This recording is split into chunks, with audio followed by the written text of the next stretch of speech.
से भी कि बाबा साहब की एक बार जीवनी पढ़े और जीवनी। आज जो हम यहाँ इकट्ठा हुए हैं बाबा साहब की पुण्यतिथि पे इकट्ठा हुए हैं और उनको सच्ची श्रद्धांजलि तभी मैं मानता हूँ कि हम अपने बच्चों को पढ़ाई में बढ़ चढ़ के उनका सहयोग करें। और मेरी तरफ से पढ़ाई के मामले में किसी प्रकार भी आधी रात को भी कोई भी बोलेगा ना कि ये समस्या है तो मैं सदा तैयार रहूँगा। तो नीतू भाई ने कई शिक्षा पढ़ाई का है सारा सौदा दो पढ़ाई खातर हमारी जितनी बिन बढ़कर न पढ़ावांगे लिखावांगे आगे इन अफसर बनावांगे तो इसके लिए हम तारे लिए तुमने चुन के भेजे। हाँ इस काम खातर जित भी कहोगे उड़े खड़े पावाएंगे। बाबा साहब की इस जयंती पे मैं सत नमन करूँ और जितने भी आड़े जो बुजुर्ग भाई माता बहन आ रहे हैं सभी ने सादर मेरा प्रणाम। और जो भी किसी भी प्रकार की जो मदद होगी किसी भी ढाल की उस मदद में हम सदा आगे पावांगे। धन्यवाद।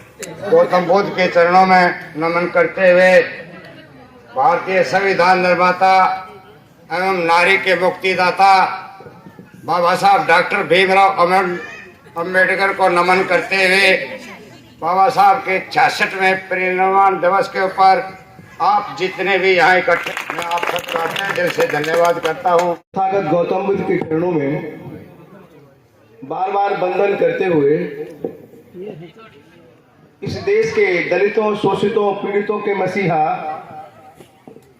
और मैं तो कहूँगा हमारे भगवान परम पूजनीय बाबा साहेब डॉक्टर के चरणों में शीश निभाते हुए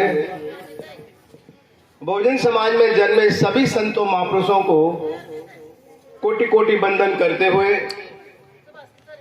आज की इस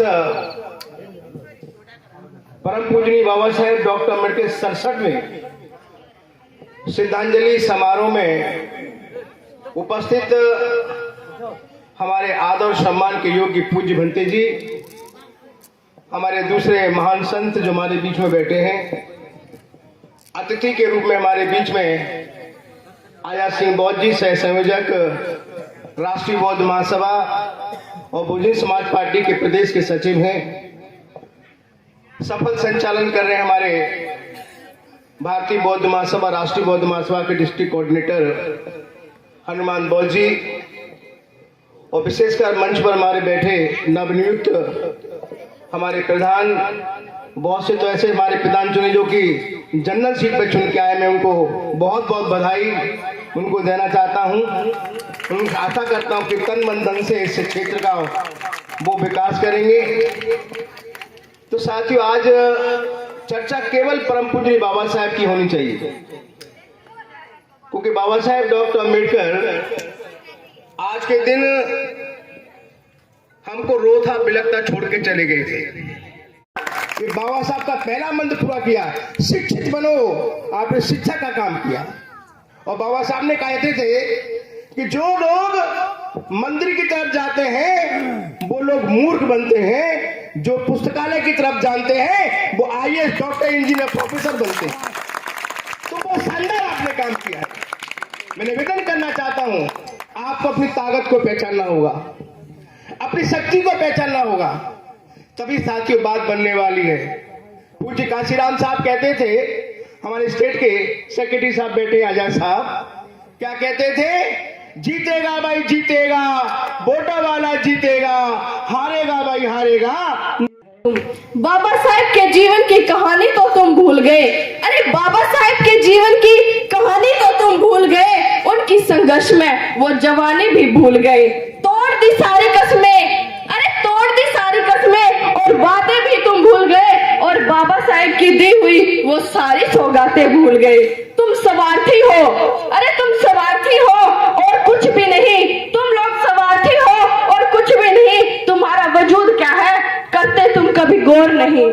अधिकारी, अरे अधिकारी नेता का ताज तुम्हारे सर पे नहीं। पूर्ण आजादी का मतलब तुम्हें मालूम ही नहीं। अरे याद करो था वो शेर, याद करो था वो शेर जिसने सारे संसार को हिला डाला था और तुम्हारे लिए ही मनुवादियों को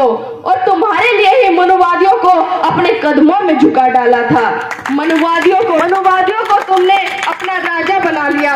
अरे मनुवादियों को तो तुमने अपना राजा बनाया ही उसको तुमने ठुकराया है। जाति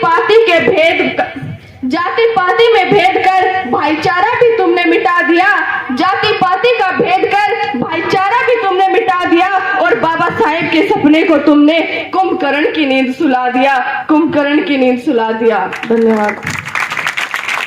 दिवस है आज के दिन। बाबा साहब हमें इस दुनिया में छोड़ के चले गए थे, वो दूसरी दुनिया में चले गए, लेकिन हमारे लिए जो करके गए मैं सिर्फ वो बताऊंगी आप लोगों को। प्लीज बैठ जाएं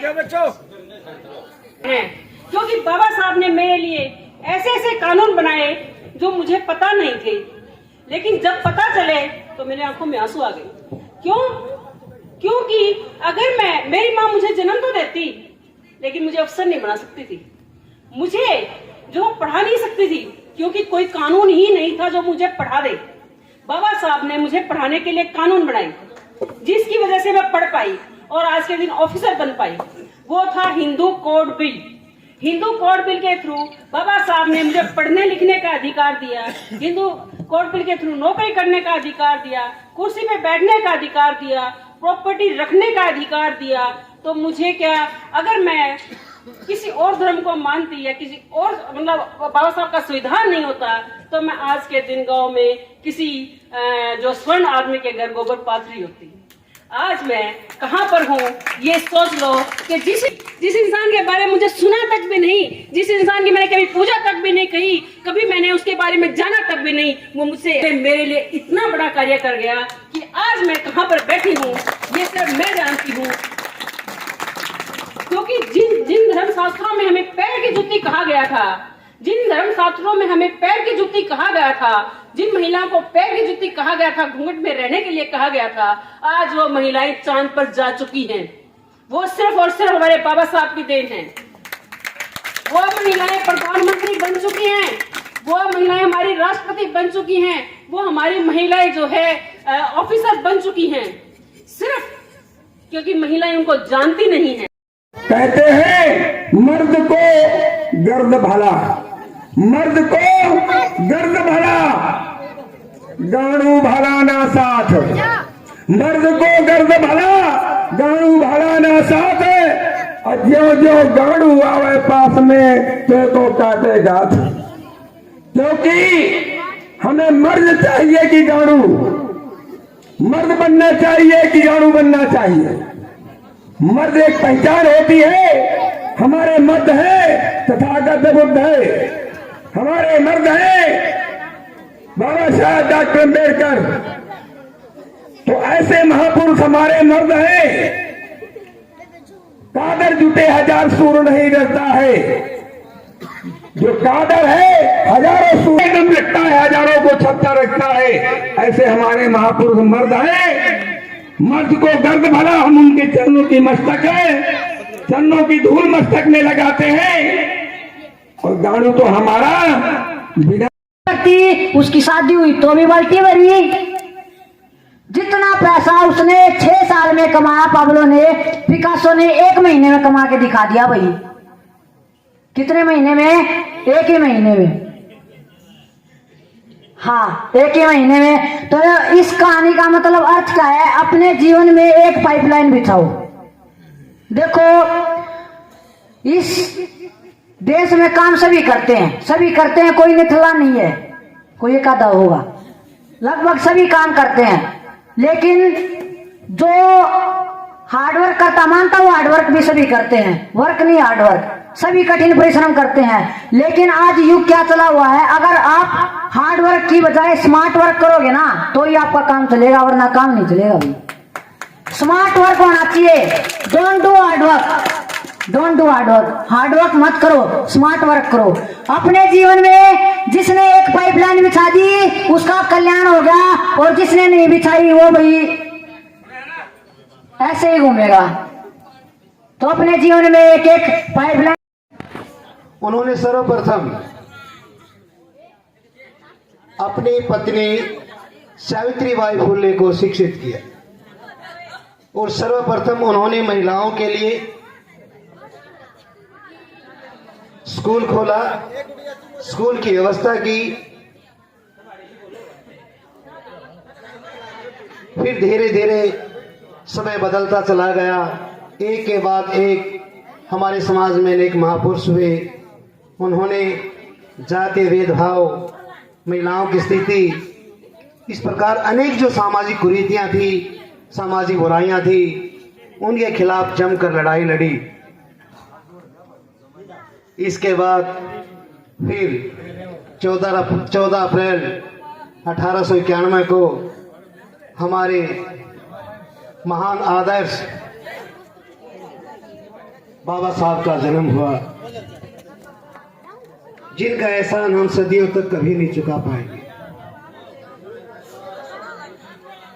मैं जिक्र कर रहा था कि मनुस्मृति जिसको बाबा साहब ने काला कानून कहा, मनुस्मृति का एक पहलू हम विवाह नामक संस्था पर देखेंगे। मनुस्मृति में यह व्यवस्था की गई कि जो प्राचीन समय में हमारे समाज को 4 वर्गों में बांटा गया था, ब्राह्मण, क्षत्रिय, वैश्य